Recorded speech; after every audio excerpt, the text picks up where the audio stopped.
प्यारे बच्चों नमस्कार। स्वागत करता हूं आप सभी बच्चों का आज के इस इम्पोर्टेंट क्लास में। तो कैसे हो आप सभी? मैं आशा करता हूं कि आप सभी अच्छे होंगे, स्वस्थ होंगे और आपकी पढ़ाई भी एकदम ज़बरदस्त तरीके से चल रही होगी। तो भाई आज का क्लास तो बहुत ही ज़्यादा इम्पोर्टेंट है आप सभी बच्चों के लिए, क्योंकि आज के क्लास में हम लेके आए हैं आपके लिए क्लास 12th हिंदी का 50 मोस्ट इम्पोर्टेंट ऑब्जेक्टिव क्वेश्चन। ये सारे के सारे ऐसे प्रश्न है जो आपके बोर्ड एग्जाम में हर एक बार पूछे जाते हैं। तो भाई आज के क्लास को आप सभी बिल्कुल ध्यान से देखना और इन सारे प्रश्नों को आप अच्छे से याद भी कर लेना। ओके, तो चलिए क्लास को स्टार्ट करते हैं। और फर्स्ट नंबर सवाल आपके सामने है, आप सही आंसर को चैट सेक्शन में लगाते चलिएगा। देखिए पहला नंबर सवाल क्या करें, करबक पाठ के रचयिता कौन है। अब आपसे पूछा गया कि करबक जो पाठ है उसके रचयिता यानी कि लेखक कवि कौन है, मलिक मोहम्मद जैसी, तुलसीदास, नाभादास या फिर सूरदास। तो मैं बता दूं करबक जो पाठ है ये मलिक मोहम्मद जैसी की रचना, ऑप्शन ए करेक्ट आंसर हो जाएगा,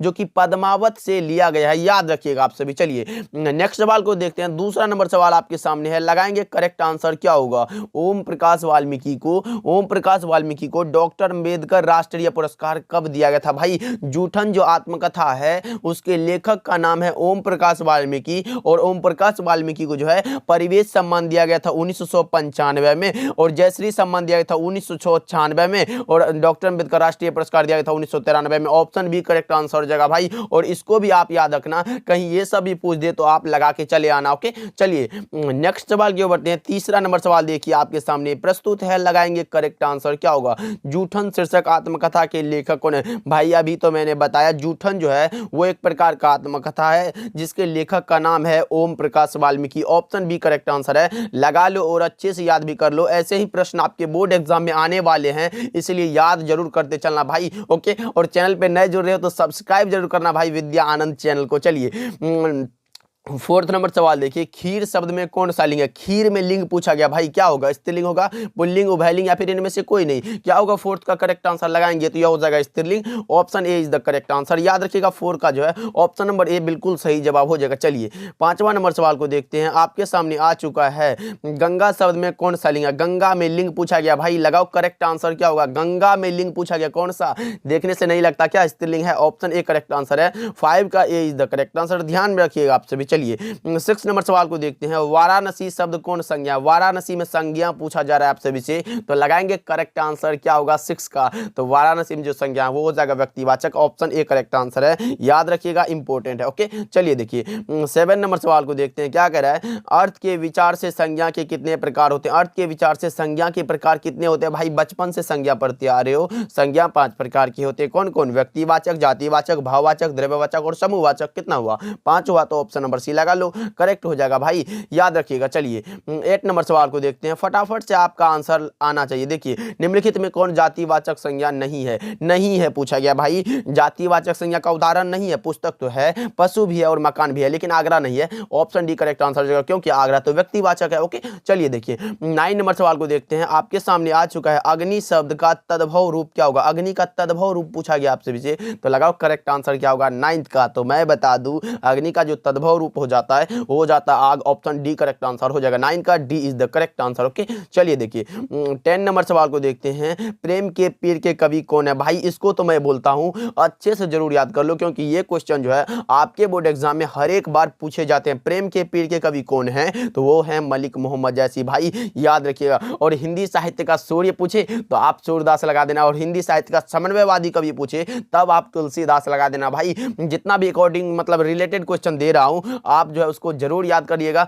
मेरे बातों को ध्यान से सुनिएगा भाई, लास्ट टाइम में सुनना ही पड़ेगा। चलिए 11 नंबर सवाल देखिए आपके सामने है, स्वरूप या रचना की दृष्टि से वाक्य के कितने भेद हैं। स्वरूप या रचना की दृष्टि से भाई वाक्य के कितने भेद होते हैं ये पूछा गया आप सभी से, तो लगा लो ऑप्शन नंबर सी, क्योंकि 3 प्रकार के होते हैं। कौन कौन, सरल, संयुक्त और मिश्र, बस 3 होते हैं। ओके, याद रखिएगा। चलिए 12 नंबर सवाल को देखते हैं। आपके सामने आ चुका है, निम्नलिखित में कौन शुद्ध शब्द है। शुद्ध कौन सा है भाई, ये पूछा गया आप सभी से। तो इतिहास तो पहले ही गलत है, पुरस्कार में ये हर्षुकार होता है, ये भी गलत है, और दुर्घटना भाई सोच लो ये भी गलत है। तो कौन सा सही है, तो परीक्षा सही है भाई, ऑप्शन बी करेक्ट आंसर है, लगा लो option number B right answer हो जाएगा। चलिए 13 नंबर सवाल देखिए आपके सामने आ चुका है। बालकृष्ण भट्ट के माता जी का क्या नाम था? बालकृष्ण भट्ट भाई बातचीत जो पाठ है वो एक प्रकार का निबंध है जिसके निबंधकार का नाम है बालकृष्ण भट्ट और माता जी का नाम है पार्वती देवी, ऑप्शन ए करेक्ट आंसर है, याद रखिएगा। और पिताजी का नाम है बेनी प्रसाद भट्ट, इसको भी आप याद रखिएगा। ओके चलिए देखिए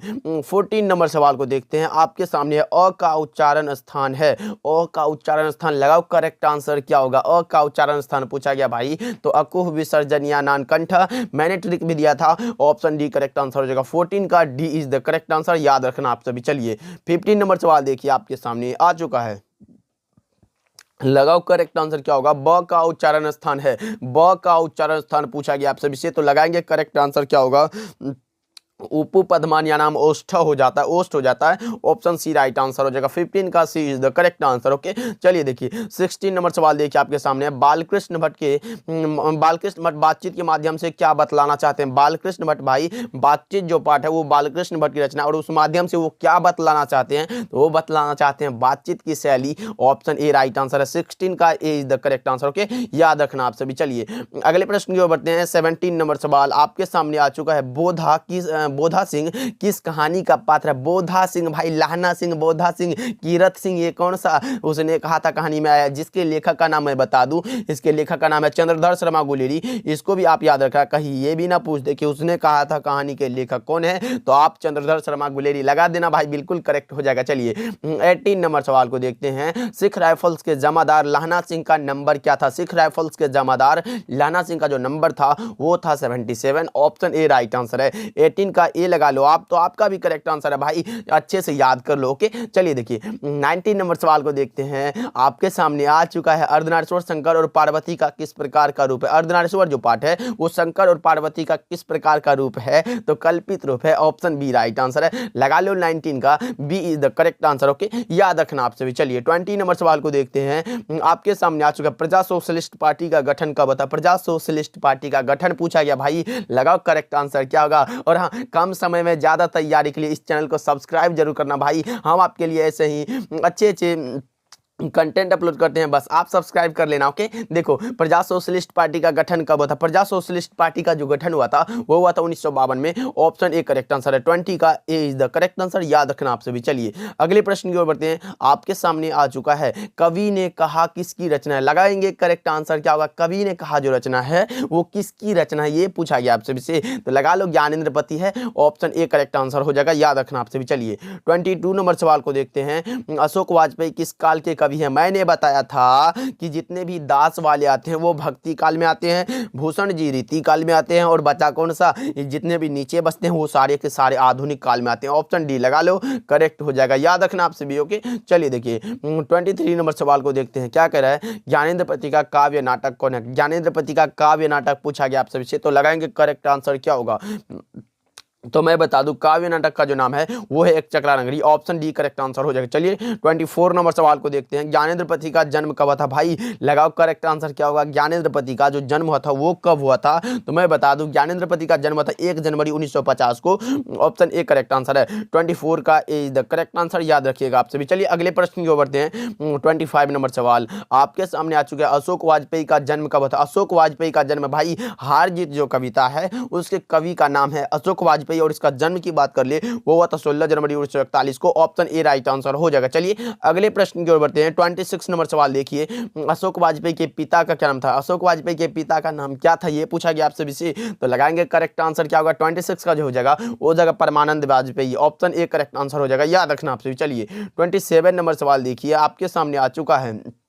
दीवार में एक खिड़की रहती थी, पाठ की कौन सी विधा है? दीवार में एक खिड़की रहती थी, पाठ की कौन सी विधा है? पहले तो मैं बता दूं ये विनोद कुमार शुक्ल के द्वारा रचित एक प्रकार का उपन्यास है, ऑप्शन ए राइट आंसर है। 27 का A is the correct answer, आप याद रखिएगा, इंपॉर्टेंट। ओके चलिए 28 नंबर सवाल देखिए। विनोद कुमार शुक्ल का निवास स्थान कहाँ? विनोद कुमार शुक्ल का निवास स्थान पूछा गया भाई, लगाओ करेक्ट आंसर क्या होगा? तो मैं बता दूं विनोद कुमार शुक्ल का जो निवास स्थान है वो है Raipur Chhattisgarh, option number A is the correct answer, याद रखिएगा आप सभी। चलिए 29 29 नंबर सवाल को देखते हैं। रघुवीर सहाय को किस रचना पर साहित्य अकादमी का पुरस्कार दिया गया था? रघुवीर सहाय को भाई किस रचना पर साहित्य अकादमी का पुरस्कार दिया गया था? तो 29 का करेक्ट आंसर हो जाएगा लोग भूल गए हैं पर, ऑप्शन ए करेक्ट आंसर हो जाएगा। याद रखिएगा, आप सभी इंपॉर्टेंट है। ओके, चलिए देखिए 30 नंबर सवाल को देखते हैं। गजानन माधव मुक्तिबोध की रचना निम्नलिखित में कौन है? निम्नलिखित में कौन सी रचना है जो गजानन माधव मुक्तिबोध की है? मैं बता दूं, पुत्र वियोग जो है ये सुभद्रा कुमारी चौहान की रचना है। हार जीत अशोक वाजपेयी की रचना, कविता के नए प्रतिमा नामवर सिंह की रचना है। नामवर सिंह को इस रचना पर साहित्य अकादमी का पुरस्कार कब दिया गया था? तो 1971 में। इसको भी आप याद रखिएगा, इंपॉर्टेंट है। ओके, देखिए चांद का मुंह टेढ़ा जो है ये है गजानन माधव मुक्तिबोध की रचना, इसको आप याद रखिएगा। चलिए अगले प्रश्न की ओर बढ़ते हैं। 31 नंबर सवाल आपके सामने है। नए साहित्य का सौंदर्य शास्त्र के लेखक कौन है? नए साहित्य का सौंदर्य शास्त्र पूछा गया भाई। यहां अगर पूछता कि दलित साहित्य का सौंदर्य शास्त्र के लेखक कौन है, तब आप ओम प्रकाश वाल्मीकि लगाते। लेकिन यहां पूछा गया नए साहित्य का सौंदर्य शास्त्र, अब हो जाएगा Gajanan Madhav Muktibodh. Option B right answer हो जाएगा। याद रखिएगा, आपसे भी इंपॉर्टेंट है। ओके, चलिए देखिए 32 नंबर सवाल देखिए। शमशेर बहादुर सिंह की पत्नी का क्या नाम है? शमशेर बहादुर सिंह की पत्नी का नाम पूछा तो धर्मदेवी लगा लो। Option number A correct answer हो जाएगा। याद रखिएगा, आपसे भी इंपॉर्टेंट है। चलिए अगले प्रश्न की ओर बढ़ते हैं। 33 नंबर सवाल आपके सामने है। इतने पास अपने पाठ का प्रकाशन वर्ष है। इतने पास अपने पाठ का जो प्रकाशन वर्ष है वो कब है? तो मैं बता दूं, ये शमशेर बहादुर सिंह के द्वारा रचित है और यह 1980 में प्रकाशित हुआ था। इसको आप याद रखिएगा। चलिए 34 नंबर सवाल को देखते हैं। सुभद्रा कुमारी चौहान का निधन कब था? निधन मतलब हो गया मृत्यु। कब हुआ था? तो 15 फरवरी 1948 को। जन्म था 16 अगस्त 1904 को और निधन हुआ था 15 फरवरी 1948 को। नागपुर से जबलपुर वापसी में कार दुर्घटना में इसका निधन हो गया था। चलिए अगले प्रश्न की ओर बढ़ते हैं। 35 नंबर सवाल आपके सामने आ चुका है। त्रिधारा किसकी रचना है? त्रिधारा जो रचना है वो किसकी रचना है? तो मैं बता दूं, धारा जो ये सुभद्रा कुमारी चौहान की रचना। ऑप्शन बी राइट आंसर हो जाएगा। याद रखना आपसे भी। चलिए 36 नंबर सवाल को देखते हैं। हिंदी साहित्य के विकास में अपभ्रंश का योग, भाई मैं कितना बार बता चुका हूं, अपभ्रंश का योग जो पुस्तक लिखा है वो लिखा है नामवर सिंह ने। कहां है? ऑप्शन नंबर ए में दिया गया है। राइट आंसर हो जाएगा, आप याद रखिएगा। चलिए अगले प्रश्न की ओर बढ़ते हैं। 37 नंबर सवाल आपके सामने आ चुका है। इंद्रजाल कथा संग्रह के लेखक कौन है? इंद्रजाल भाई कथा संग्रह के लेखक कौन है ये पूछा गया आपसे से। तो 37 का क्या लगा रहे हो? ऑप्शन नंबर ए जयशंकर प्रसाद। प्रकाशन वर्ष की बात कर ले तो यह 1936 में प्रकाशित किया गया था। याद रखिएगा आपसे भी। चलिए अगले प्रश्न की ओर बढ़ते हैं। 38 नंबर सवाल देखिए। जयशंकर प्रसाद का जन्म स्थान कहां है? जन्म स्थान पूछा गया किसका? तो जयशंकर प्रसाद का जन्म स्थान पूछा गया आपसे से। लगा लो Varanasi Uttar Pradesh. Option A right answer हो जाएगा। चलिए 39 नंबर सवाल देखिए आपके सामने प्रस्तुत है। कामायनी कब प्रकाशित हुआ था? कामायनी भाई ये भी जयशंकर प्रसाद के द्वारा रचित एक प्रकार का महाकाव्य है और यह प्रकाशित हुआ था 1936 में। ऑप्शन ए राइट आंसर हो जाएगा। इसको भी आप याद रखिएगा। चलिए अगले प्रश्न की ओर बढ़ते हैं। आपके सामने आ चुका है। देखो निम्नलिखित में कौन सी रचना भूषण की है? भूषण की रचना कौन सी है पूछा गया भाई। लगाओ भूषण हजारा ये तो है, भूषण उल्लास ये भी है, लेकिन उपरोक्त तो दोनों हो जाएगा क्या? ऑप्शन सी राइट आंसर होगा, बिल्कुल करेक्ट आंसर हो जाएगा। चलिए 41 नंबर सवाल देखिए। प्यारे बच्चों आप सब आंसर जरूर लगाते चलो। देखो भूषण का जन्म कब था? भूषण का जन्म पूछा गया है तो 1613 में जन्म हुआ था और 1715 में निधन हुआ था। इसको आप याद रखिएगा भाई। ऑप्शन नंबर अभी ए हो जाएगा करेक्ट आंसर। अगर निधन पूछे तो 1715 लगा देना, करेक्ट हो जाएगा। चलिए अगले प्रश्न की ओर बढ़ते हैं। 42 नंबर सवाल की नाभा दास की रचना नहीं है। निम्नलिखित में कौन सी रचना है जो नाभा दास की नहीं है? अष्टयाम तो है, भक्तमाल भी है और छप्पे भी है। गीतावली तो तुलसीदास की रचना भाई। ऑप्शन डी लगा लो, करेक्ट हो जाएगा। 42 का D is the correct answer. 43 number सवाल देखिए आपके सामने आ चुका है। बीजक के रचयिता कौन है? बीजक जो पाठ है उसके रचयिता का नाम है Kabir Das. Option B right answer है, याद रखिएगा आपसे भी। चलिए 44 नंबर सवाल देखिए। मलिक मोहम्मद जैसी, मलिक मोहम्मद जैसी भाई कौन सा करबक पाठ के रचयिता का नाम है? मलिक मोहम्मद जैसी। और मलिक मोहम्मद जैसी ने अपने एक आंख की उपमा की है दर्पण से। ऑप्शन डी राइट आंसर हो जाएगा, याद रखिएगा आपसे भी। चलिए अगले प्रश्न की ओर बढ़ते हैं। 45 नंबर सवाल देखिए। मीरा ने अपना प्रियतम किसे माना है? मीरा ने अपना प्रियतम माना है, वो किसे माना है? तो भाई कृष्ण को। ऑप्शन बी राइट आंसर है। 45 का B is the correct answer. Okay चलिए देखिए 46 नंबर सवाल को देखते हैं आपके सामने। गैंग्रीन बीमारी का संबंध किस कहानी से है? गैंग्रीन जो बीमारी है वो रोज पाठ में आया है, यानी कि option number B right answer है। मैं बता दूं रोज जो है एक प्रकार का कहानी है जिसके कहानीकार का नाम है सच्चिदानंद हीरानंद वात्स्यायन अज्ञे। इसको भी आप याद रखना भाई, इंपॉर्टेंट है। ओके चलिए देखिए 47 नंबर सवाल को देखते हैं। राम की शक्ति पूजा किसकी कविता है? राम की शक्ति पूजा भाई किसकी कविता है? तो यह कविता है किसकी? तो यह निराला की। ऑप्शन डी राइट आंसर है। 47 का D is the correct answer. 48 number सवाल देखिए। 1995 में परिवेश सम्मान किससे प्राप्त हुआ? 1995 में परिवेश सम्मान दिया गया था ओम प्रकाश वाल्मीकि को। ऑप्शन नंबर ए तो होगा नहीं, ऑप्शन बी भी नहीं होगा, ऑप्शन सी भी नहीं होगा, तो कौन सा हो जाए? इनमें से कोई नहीं, क्योंकि यह ओम प्रकाश वाल्मीकि को दिया गया था। इससे मैं पहले भी बता चुका है कि 1995 में जो है परिवेश सम्मान दिया गया था, और जयश्री सम्मान दिया गया था 1996 में, और डॉक्टर अंबेडकर राष्ट्रीय पुरस्कार दिया गया था 1993 में, याद रखिएगा। और 1995 में परिवेश सम्मान दिया गया था किसको? तो ओम प्रकाश वाल्मीकि को, याद रखना आप सभी। चलिए अगले प्रश्न की ओर बढ़ते हैं। आपके सामने आ चुका है ओ सदानीरा किसको निमित्त बनाकर लिखा गया? ओ सदानीरा जो पाठ है उसमें किसको निमित्त बनाकर लिखा गया है? तो ये गंडक नदी को। ऑप्शन बी करेक्ट आंसर है। ओ सदानीरा के लेखक की बात कर ले तो यह है जगदीश चंद्र माथुर, इसको आप याद रखना। चलिए अगले प्रश्न की ओर बढ़ते हैं, एंड आज के क्लास का लास्ट सवाल है, लगाओ करेक्ट आंसर क्या होगा? देखो संस्कृति के 4 अध्याय कब प्रकाशित हुआ था? पहले तो मैं बता दूं, संस्कृति के 4 अध्याय जो रचना है ये रामधारी सिंह दिनकर की रचना है, और रामधारी सिंह दिनकर को संस्कृति के 4 अध्याय रचना पर साहित्य अकादमी का पुरस्कार भी दिया गया था, और उर्वशी पर जो है ज्ञानपीठ पुरस्कार दिया गया था। लेकिन पूछा गया संस्कृति के 4 अध्याय जो ये कब प्रकाशित हुई थी? यह प्रकाशित कब हुआ था आप बताओगे? यह हुआ था 1956 में। ऑप्शन बी राइट आंसर हो जाएगा। भाई लगा लो, बिल्कुल करेक्ट आंसर हो जाएगा, याद रखिएगा। और संस्कृति के 4 अध्याय के लेखक का नाम है रामधारी सिंह दिनकर। ओके, याद रखना आप सभी। चलिए तो आज का क्लास हुआ हमारा समाप्त, और आपका अपना प्यारा सा यूट्यूब चैनल है विद्यानंद, इसलिए आप सभी जरूर निवेदन है कि सब्सक्राइब जरूर करना, और इस क्लास को लाइक भी कर दीजिएगा, अपने दोस्तों के पास शेयर करना, और एक प्यारा सा कमेंट भी करना भाई कि आज का क्लास आपको कैसा लगा। और चैनल पे नए जरूर तो सब्सक्राइब करके ऑल नोटिफिकेशन को ऑन कर लीजिएगा, जिससे कि हम जब भी इंपॉर्टेंट क्वेश्चन अपलोड करें तो नोटिफिकेशन आपके फोन तक चला जाएगा। मिलते हैं अगले क्लास में, तब तक के लिए आप अपना ध्यान रखिएगा, इन सारे प्रश्नों को अच्छे से याद कर लीजिएगा। ओके, मिलते हैं।